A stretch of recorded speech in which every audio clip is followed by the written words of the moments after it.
जी, मैं कल आपसे का स्वागत है आपके अपने YouTube channel extra knowledge in Hindi में। मैं आज आप लोगों के लिए बहुत ही इंपॉर्टेंट वीडियो लेके आया हूँ। जी हाँ, आज का जो मेरा वीडियो है एसएसबी कांस्टेबल ट्रेड्समैन रिक्रूटमेंट 2026।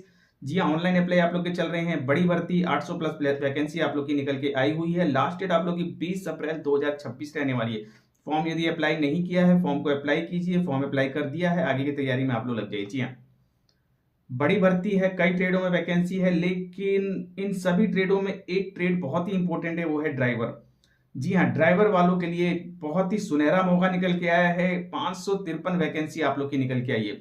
जी हाँ, एसएसबी कांस्टेबल ट्रेड्समैन की जो आप लोग की वैकेंसी निकल के आई है, इसमें ड्राइवर की 553 पोस्ट है। बड़ी भर्ती है, ड्राइवर वालों के लिए जानकारी आप लोग को दी है। बच्चे फॉर्म अप्लाई कर रहे हैं, लेकिन अभी भी काफी बच्चे परेशान हैं ड्राइविंग लाइसेंस को लेकर के। जी हाँ, ड्राइविंग लाइसेंस को लेकर के अभी भी कई क्वेश्चंस बच्चों के आते रहते हैं कि सर मेरे लाइसेंस पे ये लिखा है, वो लिखा है, क्या ये वैलिड होगा, क्या ये नहीं वैलिड होगा। एचएमवी लिखा है, ट्रांस लिखा है, इसके अलावा आप लोग का एलएमवी एनटी लिखा है, एलएमवी टीआर लिखा है, एमसीडब्ल्यूक्यू लिखा, क्या है सर ये? प्लीज एक वीडियो प्रोवाइड कीजिए ताकि हम लोग भी फॉर्म अप्लाई कर सकें। तो ये वीडियो आप लोगों के लिए ही है। वीडियो बहुत ही इंपॉर्टेंट रहने वाला है, वीडियो को लास्ट तक देखेंगे। जी हाँ, ये तो क्लियर है कि आपकी ड्राइवर की भर्ती बड़ी भर्ती है, इसमें 553 पोस्ट है। और एज जो मांगी गई है आप लोग की यहाँ पे 18 से 27 साल। जी, 18 से 27 साल आपकी एज रहती है। यदि आप लोग जनरल ईडब्ल्यूएस से हैं, ओबीसी से हैं, 3 साल का बेनिफिट मिलेगा। मीन्स 18 से 30 साल तक आप लोग फॉर्म अप्लाई कर सकते हैं। और एससी एसटी से हैं तो 18 से 32 साल तक फॉर्म अप्लाई कर सकते हैं। फॉर्म अप्लाई की लास्ट डेट को आप लोग की एज काउंट हो रही है। मीन्स 20 अप्रैल 2026 को आप लोग की एज काउंट हो रही है। तो एज काउंट कीजिए, आप लोग एज में हैं तो बिल्कुल आप लोग फॉर्म को अप्लाई कीजिए। लेकिन इससे भी इंपॉर्टेंट है क्वालिफिकेशन। जी हाँ, क्वालिफिकेशन तो होनी चाहिए। तो क्वालिफिकेशन में बहुत बड़ी चीज यहाँ पे नहीं मांगी गई है। यदि आप लोग ड्राइवर के लिए तैयारी करते हैं तो बिल्कुल ये चीजें आपके पास होनी चाहिए। और यदि नहीं है तो आप लोग फॉर्म अप्लाई नहीं कर सकेंगे और आगे की भर्तियों के लिए आप लोग जो है अभी से इसकी तैयारी शुरू कर दें। बिल्कुल। तो यहाँ पे जो मांगा गया है वो 10th पास और साथ में एचएमवी लाइसेंस। जी हाँ, एचएमवी लाइसेंस मांगा गया है, ऐसा नोटिफिकेशन में लिखा है। एक वीडियो मैंने आप लोग को प्रोवाइड किया था, एचएमवी लाइसेंस कैसा होता है, क्या लिखा होना चाहिए, नहीं लिखा होना चाहिए, लेकिन इसके बाद भी बहुत ज्यादा क्वेश्चन आ रहे हैं। देखिए यहाँ पे कई लाइसेंसों पे जो है इस प्रकार से लिखा हुआ है, एलएमवी टीआर, एलएमवी एनटी। अब जहां एलएमवी टीआर लिखा है तो बच्चे इसे सोच रहे हैं ये ट्रांस ट्रांस है। ठीक है, और हम यहाँ पे फॉर्म अप्लाई कर सकते हैं। इसका रीजन मैं आप लोग को बताता हूं। यहाँ पे जो एचएमवी लाइसेंस आप लोगों से मांगा गया है, यहाँ पे एचएमवी ना लिख करके बच्चों के लाइसेंस पे यहाँ पे ट्रांस लिखा हुआ है, TRANS। तो बच्चे इसको लेकर के परेशान थे कि सर एचएमवी तो नहीं लिखा है, ट्रांस लिखा है, क्या हम फॉर्म अप्लाई कर सकते हैं? बिल्कुल, यदि आपके लाइसेंस पे TRANS ट्रांस लिखा है, आप लोग यहाँ पे फॉर्म को अप्लाई कर सकते हैं। तो इसके लिए मैं आप लोग को क्लियर कर दूं, यहाँ पे स्टार्टिंग से समझना होगा कौन सा लाइसेंस कहाँ पे और किस लिए और क्या मांगा गया है, आप लोग वैलिड है या नहीं है। देखिए सबसे पहले जो आप लोग की कैटेगरी निकल के आती है वो आती है आप लोग की MCWG। हाँ, मोटरसाइकिल विद गियर। यदि आप लोग मोटरसाइकिल चलाते हैं तो बिल्कुल आप लोगों ने लाइसेंस बनवाया होगा और MCWG आप लोग का यहाँ पे लाइसेंस बना होगा, यानी कि मोटरसाइकिल विद गियर आप लोग का यहाँ पे लाइसेंस बना होगा। आप आरटीओ ऑफिस गए होंगे, वहां पे आप लोग का एग्जाम हुआ होगा, ट्रायल हुआ होगा, आप लोग उसमें पास हुए होंगे। उसके बाद आप लोग को जो है एक लाइसेंस मिला होगा जो कि MCWG करके होगा, यानी कि मोटरसाइकिल विद गियर के लिए आप वैलिड हैं। डेट आप लोग को बता दी गई होगी कि इस डेट से इस डेट तक का जो है आपकी ये लाइसेंस वैलिड रहेगा। डेट समाप्ति के बाद उसे दोबारा से रिन्यू कराना होता है आपको आरटीओ ऑफिस जा करके।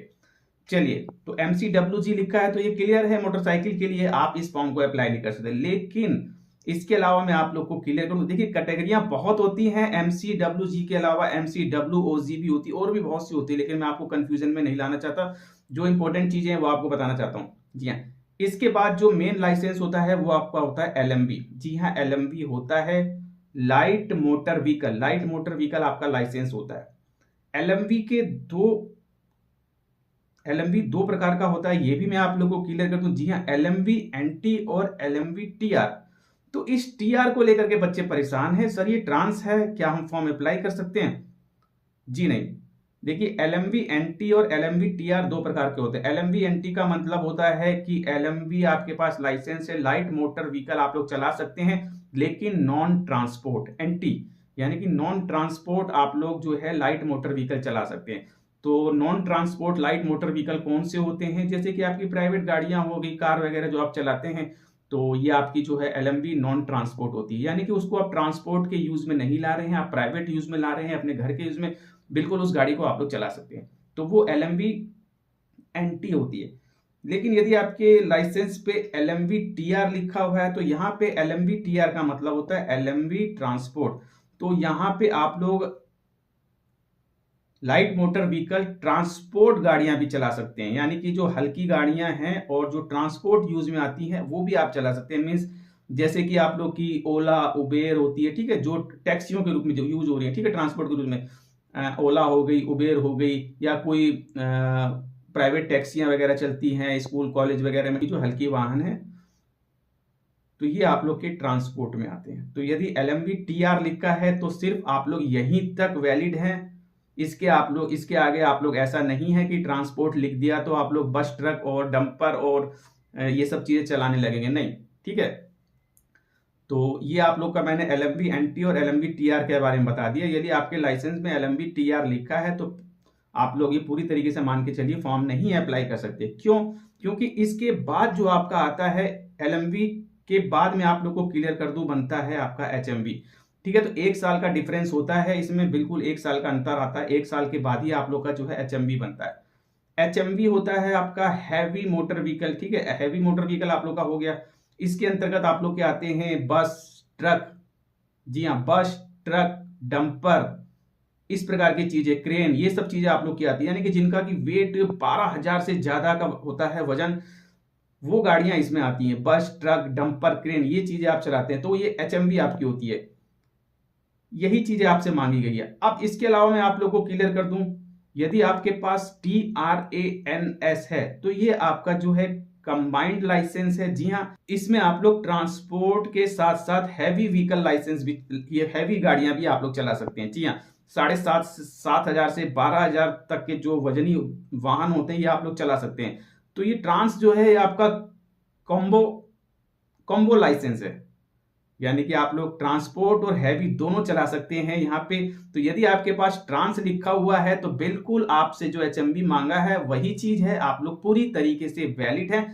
HMV लिखा हुआ है यदि, तो HMV भी वैलिड है। तो ये पूरी तरीके से क्लियर हो गया है। यहाँ पे ट्रांस लिखा है तो आप पूरी तरीके से वैलिड है, वैलिड है, वैलिड है, घबराने की जरूरत नहीं है, नहीं है, नहीं है। तो पूरी जानकारी मैंने आप लोगों को प्रोवाइड कर दी। अब भी किसी प्रकार की कोई प्रॉब्लम आ रही है, वीडियो को कमेंट बॉक्स में कमेंट करके मुझसे पूछिए, मैं आप लोगों को जानकारी दूंगा। बट अभी मैं आप लोगों से विदा लेना चाहूंगा। जान पहले कहूंगा इसी चैनल पर चैनल सब्सक्राइब कीजिए, वीडियो को लाइक कीजिए और बेल आइकन बटन को जरूर दबाइए ताकि इसी प्रकार के इंपॉर्टेंट इन्फॉर्मेटिव आप लोग तक। Thank you.